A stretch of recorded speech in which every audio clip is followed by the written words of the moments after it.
أعوذ بالله من الشيطان الرجيم.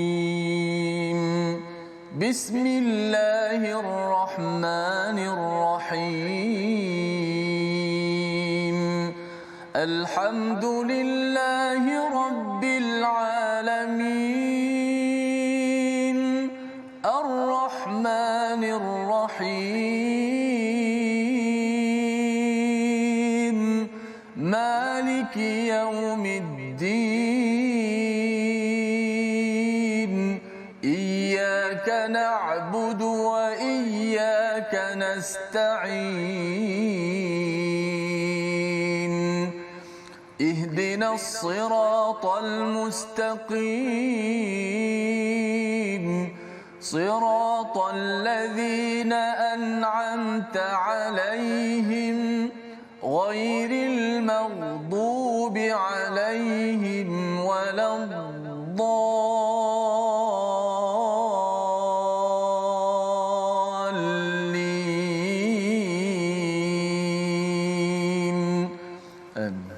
Assalamualaikum warahmatullahi wabarakatuh. Alhamdulillah wassalatu wassalamu ala Rasulillah wa ala alihi wa man wala syada la ilaha illallah syada Muhammadan abduhu wa rasuluhu. Allahumma salli ala sayidina Muhammad wa ala alihi wa sahbihi ajma'in. Amma ba'du. Apa khabar tuan-tuan dan puan yang dirahmati Allah sekalian? Kita bertemu dalam My Quran Time, baca faham amal. Pada hari ini kita ingin meneruskan surah Ar-Rum, surah yang ke-30, satu surah yang memberikan panduan kepada kita yang turun pada tahun ke-5 kenabian Nabi Muhammad sallallahu alaihi wasallam untuk sama-sama kita membina tamadun, untuk kita membina negara dan negeri ini dengan panduan wahyu daripada Allah Subhanahu Wa Taala. Pada surah yang ke-29 kita sudah tahu bahawa setiap kita diuji dan kita perlu bersungguh-sungguh dalam membina negara negeri yang terus maju ke hadapan dengan panduan Al-Quran. Pada hari ini kita bersama dengan Al-Fadhil Ustaz Tirmizi Ali. Apa khabar Ustaz? Alhamdulillah. Safa apa khabar? Alhamdulillah. Ya, ya. Hari ini kita nak sambung, semalam kita mencabar juga memahami kepada perumpamaan pada ayat 28, tapi itu adalah psikologi Ustaz ya. Psikologi tentang rezeki, iaitu bimbang macam mana pun kita pasal rezeki kita, sebenarnya yang mampu menjaga rezeki kita hanyalah Allah Subhanahu Wa Taala. Lebih baik kita kembali kepada Allah, jaga psikologi kita berinteraksi dengan rahmat daripada Allah Subhanahu Wa Taala. Mari sama-sama kita berdoa pada Allah Subhanahu Wa Taala. Allah pimpin kita. Subhanaka la ilma lana illa ma 'allamtana innaka antal alimul hakim. Rabbi zidni ilma. Kita lihat apakah sinopsis halaman 408 pada hari ini. Iaitu pada ayat yang ke-33 hingga ayat 37 kita akan melihat buruknya perilaku sebahagian manusia yang tidak sedar dan kembali kepada Allah, kemudian kembali berbuat keburukan ataupun kesyirikan. Dan seterusnya pada ayat 38 hingga 40, dorongan berinfak sebagai salah satu bukti keimanan dengan pelbagai pemberian yang ada, jaminan rezeki, pengukuhan dan penegasan tentang hari dikumpulkan kita pada hari kiamat nanti. Dan di hujung pada ayat 41, satu ayat yang selalu kita dengar tentang komentar Allah, punca kerosakan di bumi dan di lautan. Mari sama-sama kita baca bermula dengan ayat 33 hingga 38 dipimpin Al-Fadhil Ustaz Tirmizi Ali. Silakan Ustaz. Alhamdulillah, terima kasih Ustaz Fazrul yang sentiasa memberikan pencerahan kepada kita.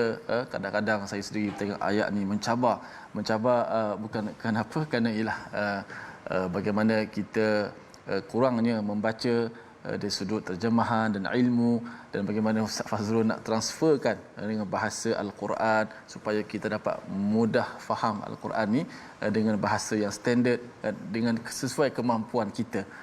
Jadi alhamdulillah daripada semalam tentang konsep rezeki kita dah belajar bagaimana. Hari ini pun banyak berkaitan dengan ekonomi kita, tentang zakat, sedekah dan sebagainya, dan ada ayat-ayat yang pelbagai. Sudah pasti sebenarnya inilah Al-Quran yang menjadi terapi kepada kita, sebenarnya menjadi terapi kepada kita bila kita bukan sekadar kita baca hari ini, kita tengok makna satu demi satu yang sempat yang adalah dalam 1 jam My Quran Time ni. Sebab tu kita tak lepaskan peluang kita sama-sama dapat menyemak bacaan dan juga tadabbur Al-Quran. Jom ayat 33 hingga 38 kita baca dengan tarannum jiharkah insya-Allah. A'udzubillahi minasyaitonir rajim.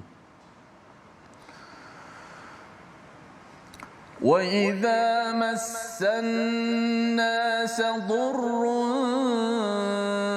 دعوا ربهم منيبين إليه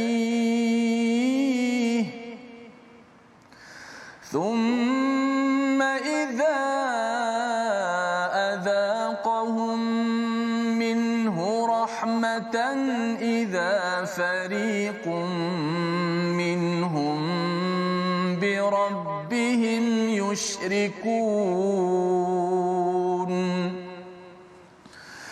ليكفروا بما آتيناهم فتمتعوا فسوف تعلمون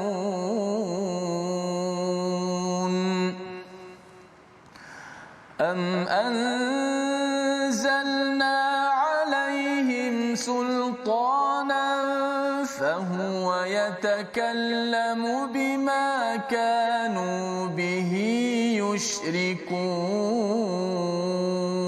يشركون وإذا أذقنا الناس رحمة فرحوا بها وإن تصبهم سيئة بما قدمت أيديهم إذا هم يقنطون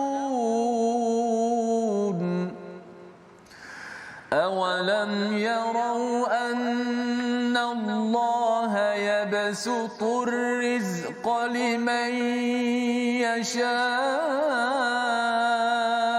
ويقدر إن في ذلك لآيات إن في ذلك لآيات لقوم يؤمنون فآت ذا القربى حقه والمسكين وابن السبيل ذلك خير للذين يريدون وجه الله وأولئك هم المفلحون صدق الله العظيم. Surah Al-Azim, gitulah bacaan daripada ayat 33 hingga 38 menyambung kepada perbincangan kita semalam, iaitu di kalangan manusia ini ada yang daripada Islam ini menghasilkan ataupun membina agama-agama lain. Agama Kristian, agama Yahudi, asalnya itu adalah daripada agama yang hanif, agama yang lurus daripada Nabi Ibrahim sehinggalah kepada nabi-nabi yang seterusnya. Maka Allah menjelaskan lagi apakah psikologi yang perlu difahami tentang manusia ini, iaitu wa idza massannas, apabila manusia itu disentuh oleh satu bahaya, apakah yang berlaku? Da'au rabbahum munibin. Semalam kita sudah pun melihat istilah munibin ini maksudnya kembali bertaubat kepada Allah Subhanahu Wa Taala. Jadi apabila seseorang manusia itu diberi bahaya, dia berdoa betul-betul kembali kepada Allah, tetapi apabila diberikan kembali rahmah, idza adzaqahum minhu rahmah idza fariqum minhum bi rabbihim yusyrikun. Ada di kalangan mereka itu yang kembali balik mensyirikkan Allah Subhanahu Wa Taala, mereka minta balik memuja kepada pemimpin, mereka memuja kepada keris, mereka memuja ataupun melakukan perkara-perkara yang meletakkan hawa nafsu itu lebih tinggi daripada Allah Subhanahu Wa Taala. Jadi psikologi ini penting diberi perhatian kerana apa? Dalam sesuatu tamadun negara ataupun negeri, jika ada yang berperangai begini, apa jadinya tuan-tuan? Sesuatu tamadun itu makin lama makin runtuh, Ustaz. Itu yang berlaku.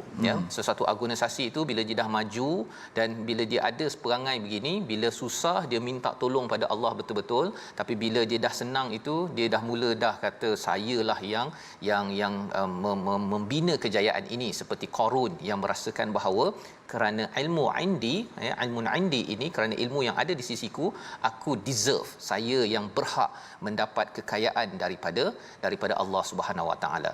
Liyakfuru, ya, perkara ini, ya, seperti mana yang kita belajar daripada surah 29 dan surah 28 sebelum ini, iaitu Allah nak menyatakan Allah beri peluang mereka mendapat rahmat ini untuk mereka lebih lagi kufur, ya, beri peluang mereka nak kufur lagi tak, dan fatamatta'u, ya, agar mereka ini bersenang-senang. Tetapi bagi orang yang beriman, dia sedar perkara ini, kita dah belajar psikologi ini, kita akan cuba, saya berjaga-jaga bila saya dapat peluang senang dalam hidup saya. Itu mesejnya. Fatamatta'u ini sebagai satu sindiran maksudnya kepada orang-orang yang tidak beriman. Tapi bagi kita yang nak percaya, melihat ayat 34, alamak, kalau saya dapat senang dalam hidup saya, dulu kereta saya biasa-biasa, dulu jalan kaki, bila saya senang, maka jangan sampai saya jadi seperti ayat 34 ini. Sebabnya kalau dalam ayat 66 surah Al-Ankabut sebelum ini, Allah menggunakan perkataan fasawfa ya'lamun. Lebih kurang sama Ustaz, ya. Liyakfuru bima atainahum fayamatta'u. Tetapi fasawfa ya'lamun dekat sini fasawfa ta'lamun. Kan kalau kita belajar sedikit Al-Quran ini, ada ilmu iltifat Ustaz. Iltifat ni ialah bila Allah cakap dia, mereka, tiba-tiba dia Allah tukar kamu semua. Ini yang digunakan pada ayat 34. Nak ceritanya apa? Kalau dalam surah Al-Ankabut tu Allah kata agar mereka yang kufur itu tahu, tetapi kali ini Allah beritahu kepada pendengar pada waktu zaman Mekah itu, orang musyrik, kamu akan tahu juga, ya, apa akan berlaku kepada orang yang diberikan kesenangan dan akhirnya akan diazab oleh Allah Subhanahu Wa Taala. Dan bila kita baca, kita akan tersentak, ya. Fasawfa ta'lamun, Allah nak menyatakan kepada saya lah Ustaz, ya. Contohnya kalau dalam kelas, ya, dalam kelas kalau adalah seorang tu namanya Ahmad, dia selalu main telefon je dalam kelas, contoh kan, main telefon, ya, cikgu cakap apa? Bagi mereka yang main telefon, ya, bahaya. Jangan main telefon sambil baca Quran, contohlah kan, ya. Tapi tak terkesan juga Ustaz. Sampailah kepada, kalau ada seorang pelajar namanya Ahmad, ya, Ahmad, mai sini. Kan, mai sini. Cikgu dah beritahu tadi kan. Bila dah tahu Ahmad saja, sebenarnya dia dah mula iltifat daripada mereka yang tengok telefon ketika baca Quran, berhati-hati. Tapi bila dia cakap, Ahmad, kamu ni memang tengok telefon ke? Memang akan terkejut. Dan itulah perasaan yang perlu kita wujud pada ayat 34 bila Allah menyatakan fasawfa ta'lamun. Am anzalna alaihim sultanan, ya. Apa yang mereka buat itu, maksudnya mereka tidak mahu untuk kembali pada Allah, berbuat kesyirikan itu. Allah kata, adakah kami menurunkan kepada mereka sultan? Apa maksud sultan? Kekuasaan ataupun bukti yang mereka boleh cakap bima kanu bihi yusyrikun, apa yang mereka syirikkan. Mereka cakap bahawa sekarang ini kita kena puja balik keris, puja balik kepada kubur, ataupun puja balik kepada pemimpin yang memberikan rahmat kepada saya. Bukannya daripada Allah Subhanahu Wa Taala. Lepas tu sembahyang entah ke mana, kena jaga bos betul-betul, pasal bos kalau saya lambat nanti bos marah. Tetapi waktu solatnya dia tidak pun kisah. Itu adalah elemen-elemen yang boleh membawa syirik kepada Allah dengan mentaati manusia melangkau daripada ketaatan kepada Allah Subhanahu Wa Taala. Seterusnya ayat 36 kita baca sekali lagi. Allah menyatakan sekali lagi tentang psikologi manusia. Psikologi ini dalam jiwa rakyat perlu diberi perhatian. Kerana kalau dalam sesebuah negara, negeri, organisasi, ahli-ahlinya itu ada ciri 36, dia akan meruntuhkan sesebuah negara. Ayat 36 bersama Ustaz Tirmizi. Baik, kita baca ayat 36. Mudah-mudahan kita tidak menjadi orang-orang yang kita kata lupa apabila pertolongan Allah itu datang. Kita tidak lupa apabila kita senang, kita lupa orang bawah, kita lupa Allah Subhanahu Wa Taala. Kita baca ayat 36 supaya betul-betul menjadi kekuatan kepada diri kita walaupun kita berada di atas, kita sentiasa dipandu dengan petunjuk ilahi insya-Allah. Ayat 36 Safas. Auzubillahi minasyaitonir rajim. Wa idza adaqna an-nasa rahmatan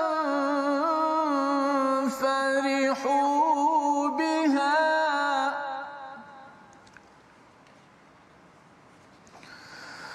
wa in tusibhum sayyi'atun bima qaddamat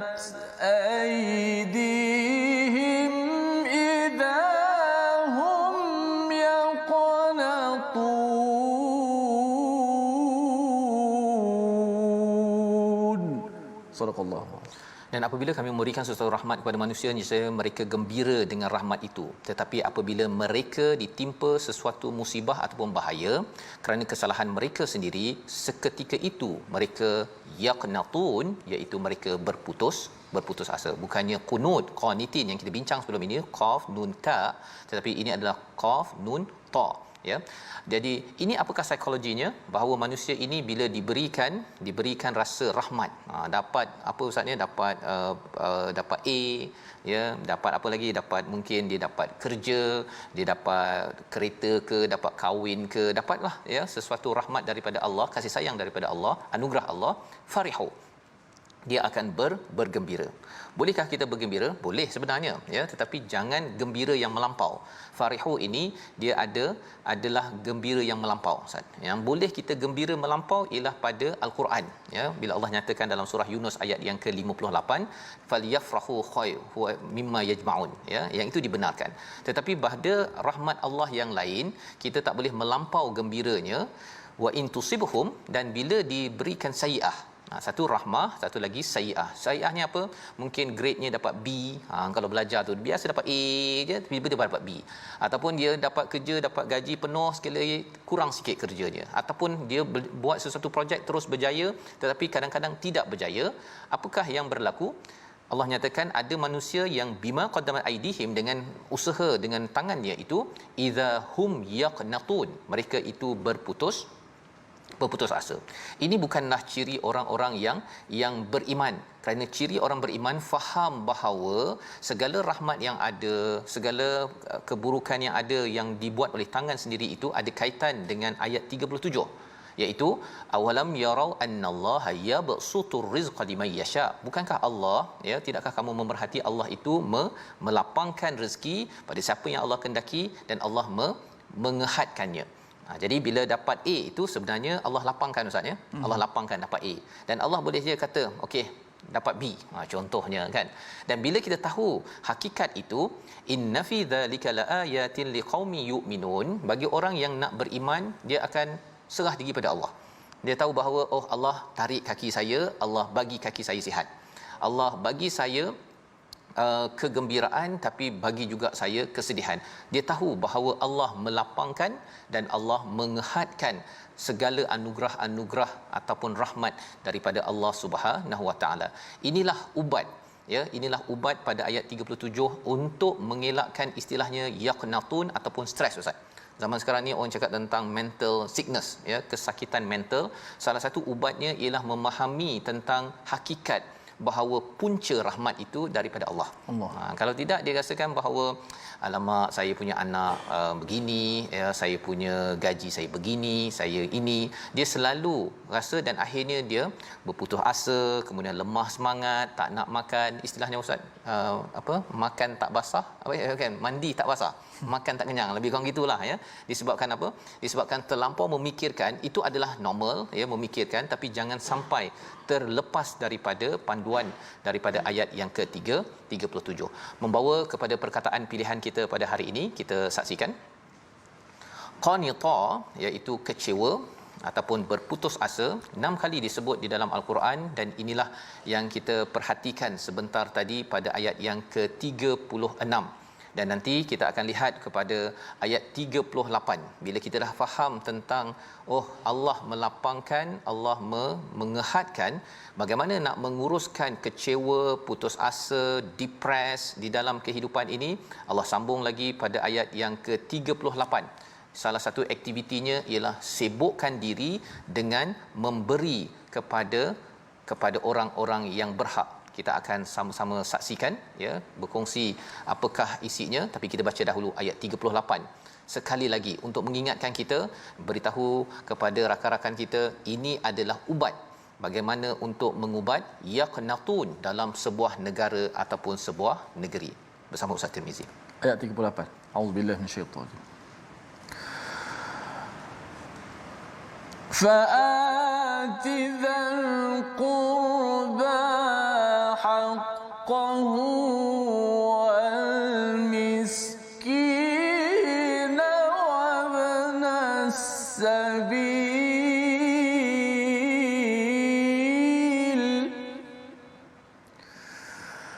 ذلك خير للذين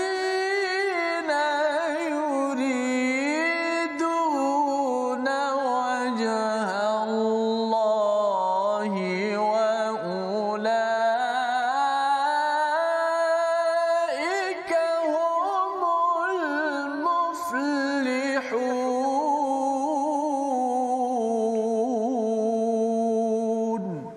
صدق الله.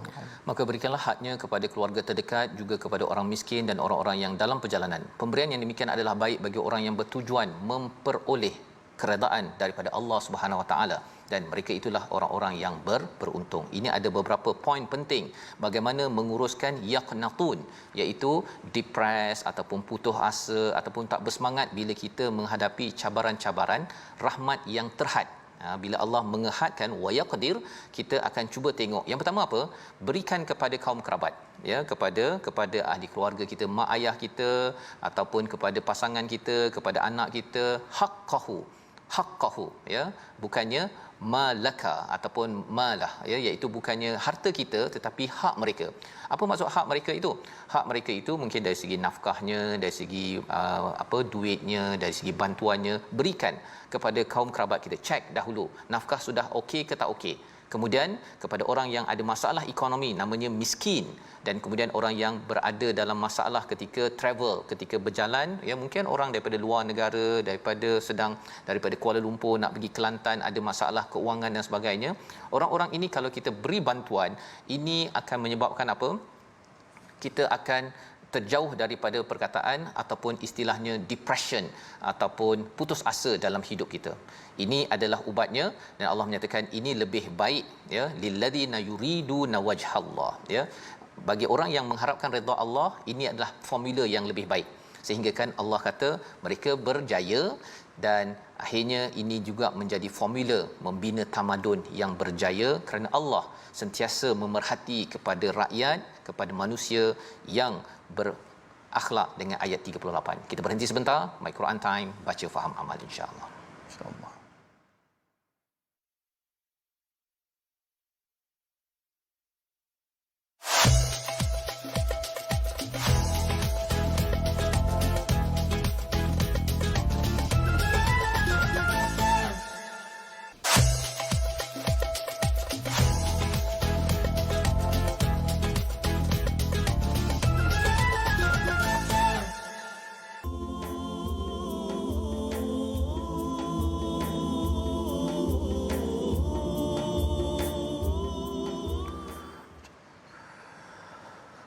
ظهر الفساد في البر والبحر بما كسبت أيدي الناس ليذيقهم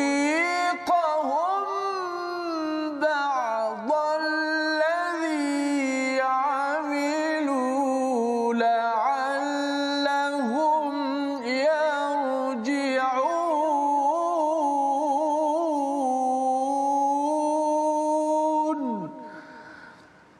telah zahirlah berlaku kerosakan di darat dan di laut disebabkan oleh tangan-tangan manusia. Allah mahu mereka merasakan sebahagian daripada akibat perbuatan tangan mereka, agar mereka kembali pada jalan yang benar. Ayat ini benar-benar menjadi muhasabah kepada kita semua. Dalam setiap apa yang kita lakukan, sudah pasti akan dikira bicara. Dah bahkan kita berada di dunia ini, kita sentiasa muhasabah apakah yang telah kita lakukan. InsyaAllah ayat ini menjadi ayat yang akan ditadabbur oleh Ustaz Fazrul pada bahagian yang seterusnya. Alhamdulillah, kita ambil sedikit tajwid pada hari ini. Kita nak ulang kaji berkaitan bagaimana ra yang dibaca dengan nipis pada slide kita yang seterusnya ini. Ayat annallaha yabsutur rizqa liman yasha'u wa yaqdir. Annallaha awalam yara annallaha yabsutur rizqa liman yasha'u wa yaqdir. Kalau perasan dalam beberapa potongan ayat ini ada berapa huruf ra? Ada 2 huruf ra, yang mana dua-duanya dibaca dengan nipis.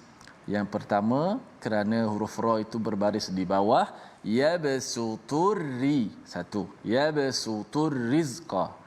Yang kedua wa yaqdir, dibaca dengan nipis kerana ra itu wakaf sebelumnya berbaris di bawah.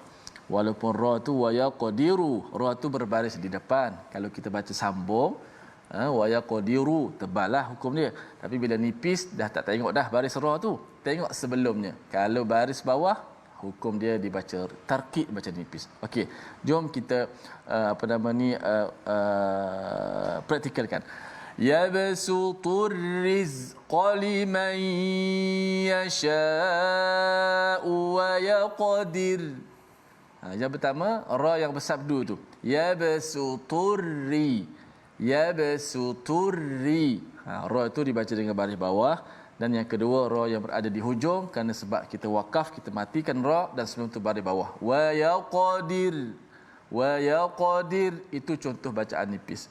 Kalau bacaan yang salah, orang baca dengan tebal, dibaca macam ni, yabsuturri, ditebalkan ra. Kemudian ketika wakaf wa yaqdir, ramai juga masih lagi yang baca dengan tebal, wa yaqdir. Sepatutnya wa yaqdir, ra tu dibaca dengan tarqiq, dibaca dengan nipis. Wallahu a'lam. Terima kasih ucapkan pada Ustaz Tarmizi untuk berkongsi bagaimana tajwid sebentar tadi, dan kita doakan agar kita lebih jelas lagi ya bagaimana kita meneruskan bacaan kita pada hari ini. Dan sudah tentunya kita membaca ini, kita ingin memahaminya agar kita menjadi individu yang sentiasa mengambil hidayah daripada Allah. Bila kita baca ayat-ayat ini Ustaz ya, bila kita dapat sesuatu yang menyenangkan ya, dia akan menyedarkan kita ya. Dan surah Ar-Rum ini sebenarnya banyak bercakap tentang ekonomi, kerana pembinaan tamadun dia ada kaitan dengan ekonomi, tetapi ekonomi bagaimana yang kita ingin bina. Kita baca ayat 39 hingga ayat ke-41 untuk memahami lebih lagi. Selepas ayat 38 tadi bercakap tentang ekonomi berkongsi rezeki, tetapi jangan sampai mengambil ekonomi berasaskan kepada membunuh diri-diri orang yang akan mendapatkan bumi ini. Ayat 39 hingga ayat 41. Baik, alhamdulillah, jom kita membaca 3 ayat lagi, 39 hingga 41 dengan maqam atau teranum ras pula insya-Allah. Auzubillahi minasyaitonir rajim. Bismillahirrahmanirrahim. Wa ma ataitum mir riban liyarbu fi amwalin ليربو في أموال الناس فلا يربو عند الله وما آتيتم من زكاة تريدون وجه الله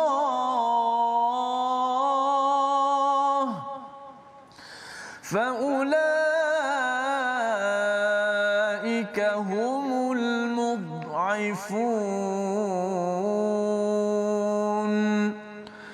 الله الذي خلقكم ثم رزقكم ثم يميتكم ثم يحييكم هل من شركائكم من يفعل من ذلكم من شيء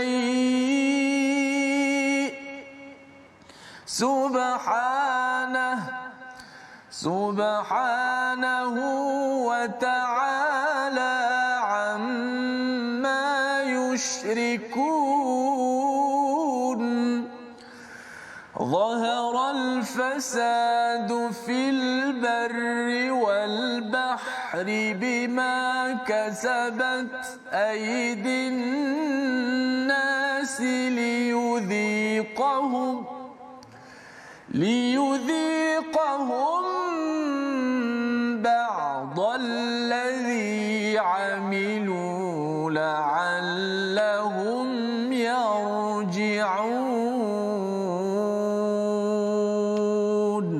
Sadaqallahul azim. Surah Al-Nazim, itulah bacaan ayat 39 hingga 41 menyambung kepada bagaimana seseorang yang beriman kepada Allah Subhanahu Wa Taala, sebagaimana di hujung ayat 37 itu yakin bahawa Allah melapangkan rezeki ada banyak, sama ada duit, dari segi harta, dari segi keluarga, dari segi grade dalam peperiksaan, apa lagi rezeki bercakap tentang boleh baca al-Quran, rezeki boleh kita bercuti, semua rezeki ini adalah anugerah daripada Allah. Allah boleh lapangkan, Allah boleh hadkan, Allah boleh hadkan, dan ini adalah ayat kebesaran-kebesaran yang kita ambil pelajaran kepada orang-orang yang ingin membina keimanan.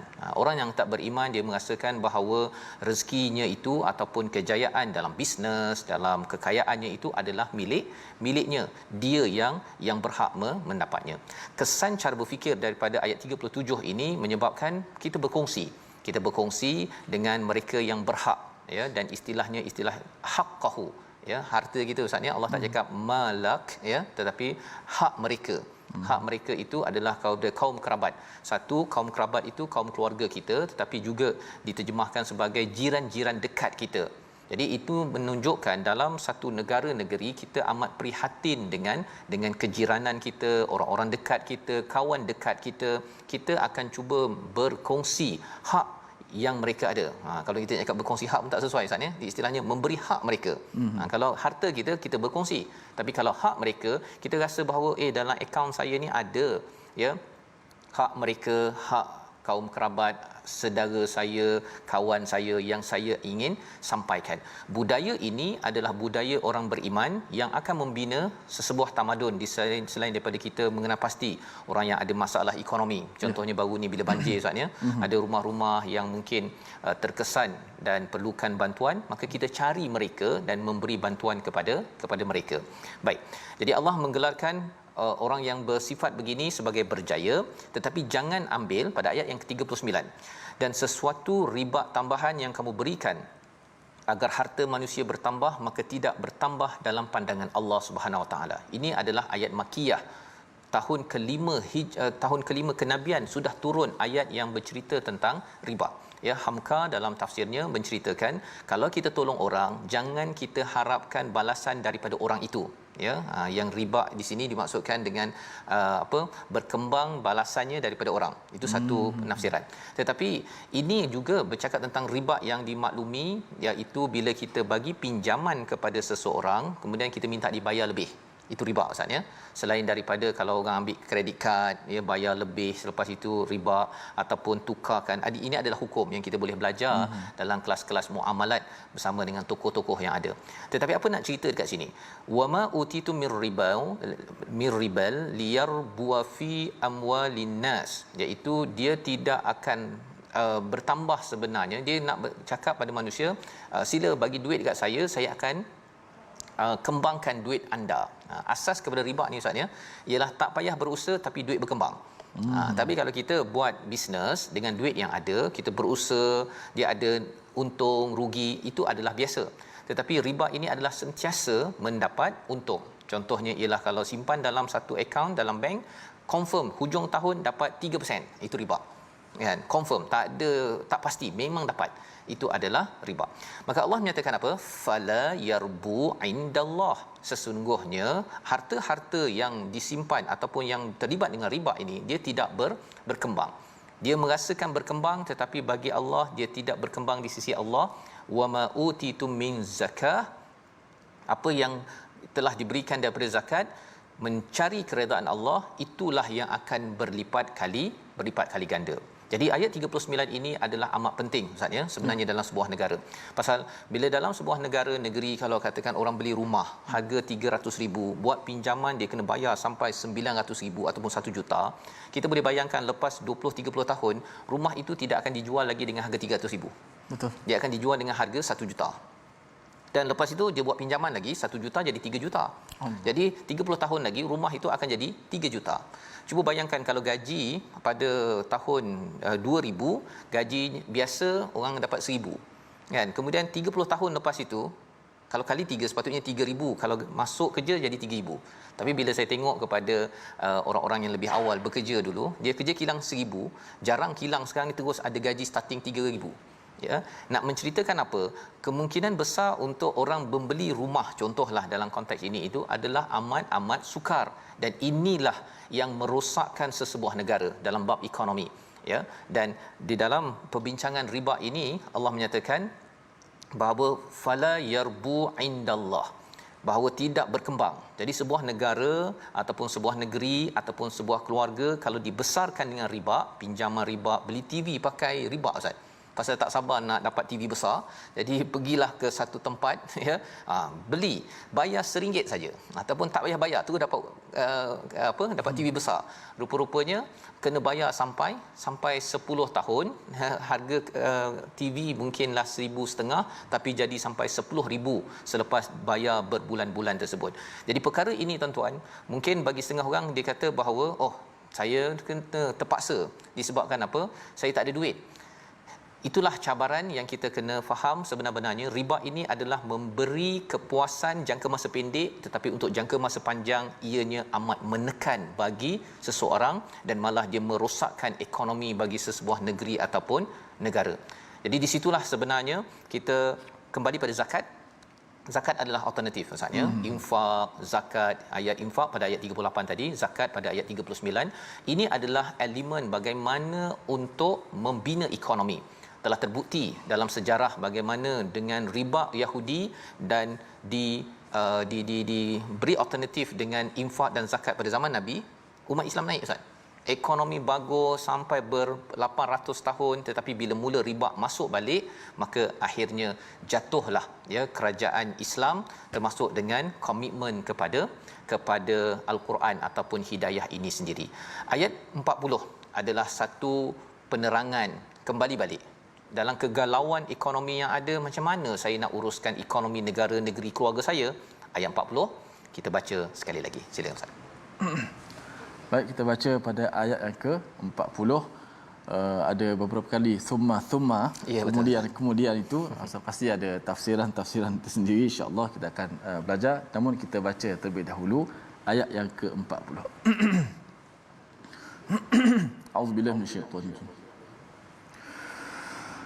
Allahul-ladzi khalaqakum thumma razaqakum thumma yumitukum thumma yuhyikum.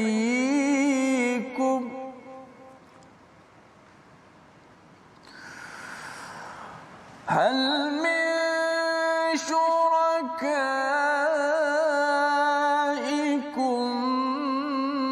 من يفعل من ذلكم من شيء سبحانه وتعالى عما يشركون.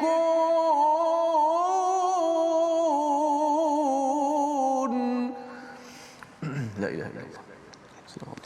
Allah lah yang menciptakan kamu, kemudian memberikan kepadamu rezeki, lalu mematikanmu, kemudian menghidupkanmu. Adakah di antara mereka yang disekutukan kamu dengan Allah itu dapat berbuat sesuatu yang demikian itu? Subhanahu wa ta'ala amma yusyrikun. Inilah ayat yang ke-33 bercakap tentang ramai orang yang kembali pada syirik itu. Salah satu unsur syirik ini ialah tentang penciptaan. Penciptaan ini mungkin tak ada orang yang kata ada selain Tuhan maksudnya yang menciptakan alam ini. Tetapi syirik itu mula masuk apabila bercakap tentang rezeki, bercakap tentang kematian, tentang kehidupan, ada elemen-elemen yang syirik yang berlaku.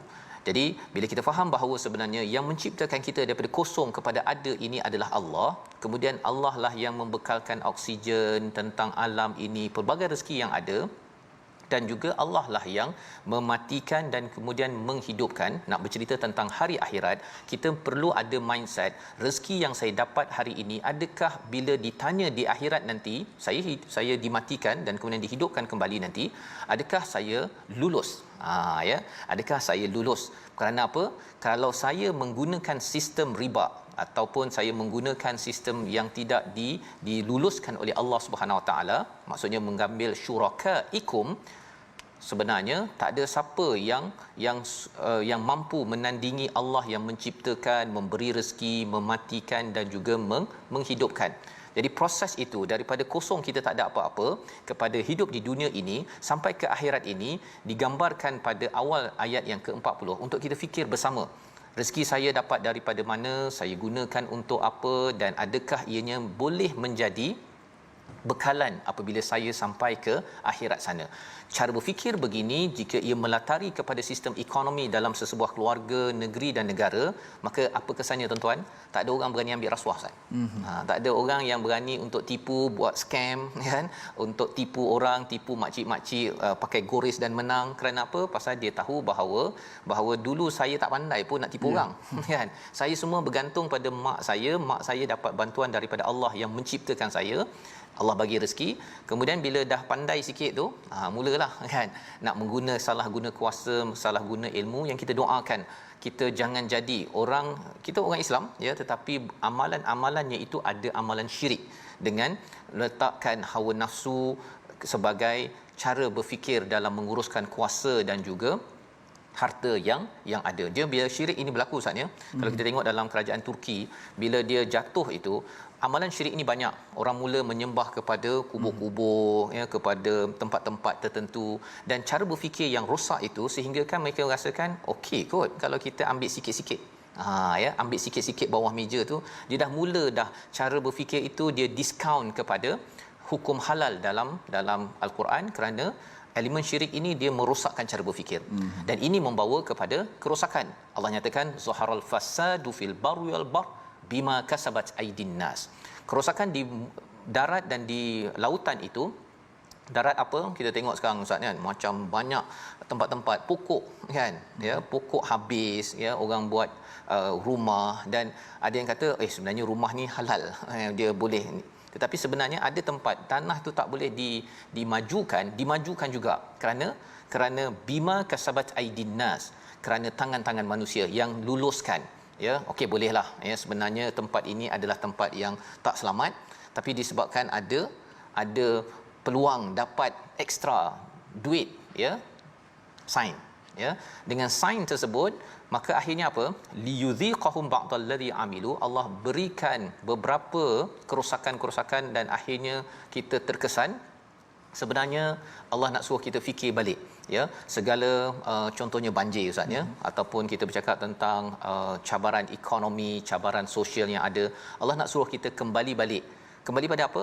Kembali balik pada al-Quran ini, tengok balik, ya Allah, ada benda-benda ketika saya ada kuasa, saya ada harta, tapi saya salah guna. Orang ada harta pun boleh salah guna, Ustaz, ya. Betul. Kalau kita duit banyak, kan, pergi ke supermarket tu beli je, kan, pergi makan ambil je, lepas tu buang kalau tak nak makan. Itu juga adalah satu kerosakan, ya, yang perlu kita jaga. Selain daripada rosaknya dari segi cara makan kita, cara kita uruskan apa-apa yang Allah berikan. Jadi ini panduan untuk kita membawa pada resolusi pada hari ini. Kita saksikan. Yang pertama, terus mensyukuri rahmat Allah dan tidak mensyirikkannya. Yang kedua, berhati-hati dengan kesenangan yang ada agar ia tidak menjauhkan kita daripada Allah Subhanahu Wa Taala. Yang ketiga, jauhi riba, kad kredit ataupun apa-apa sahaja yang menyebabkan kita terlibat dengan riba, ya. Kalau ianya riba, jauhkan, dan kita perkasakan zakat dan infak dalam negara-negeri kita. Kita berdoa. Bismillahirrahmanirrahim. Alhamdulillahirabbil alamin, wassalatu wassalamu ala asyrafil anbiya'i wal mursalin wa ala alihi wa sahbihi ajma'in. Allahumma ja'alna minal mukhlasin. Allahumma ja'alna minal mukhlasin. Ya Allah, jadikanlah kami orang-orang yang ikhlas beribadah kepada-Mu, ya Allah. kurniakanlah pada kami hati yang ikhlas dalam melakukan ibadah ya Allah. Kurniakanlah hati kami hati yang rendah khusyuk kepadamu ya Allah. Hati yang tidak mengharapkan balasan manusia kecuali balasan daripada-Mu ya Allah. Kami mengharapkan redha daripada-Mu ya Allah. Kami mengharapkan belas kasih daripada-Mu ya Allah. Kami mengharapkan pandangan-Mu ya Allah. Pandanglah kami ya Allah dengan pandangan yang rahmat ya Allah.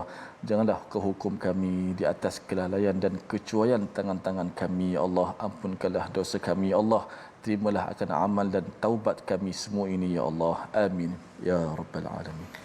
Amin ya rabbal alamin. Moga-moga Allah mengampunkan kita, mengabulkan doa kita dan terus kita dapat mengamalkan ayat yang ke-38 sebentar tadi untuk kita banyakkan lagi berinfak, salah satunya dalam tabung gerakan Al-Quran sebagai satu platform untuk kita sama-sama menggerakkan kesedaran tauhid yang akan memajukan lagi ekonomi, bukannya menghancurkannya dengan sistem-sistem yang dihasilkan oleh sumber yang melawan kepada panduan daripada Allah Subhanahu Wa Taala. Kita bertemu lagi dalam ulangan pada malam ini dan juga pada pagi esok, dan terus kita bersama halaman baru My Quran Time, baca faham amal insya-Allah.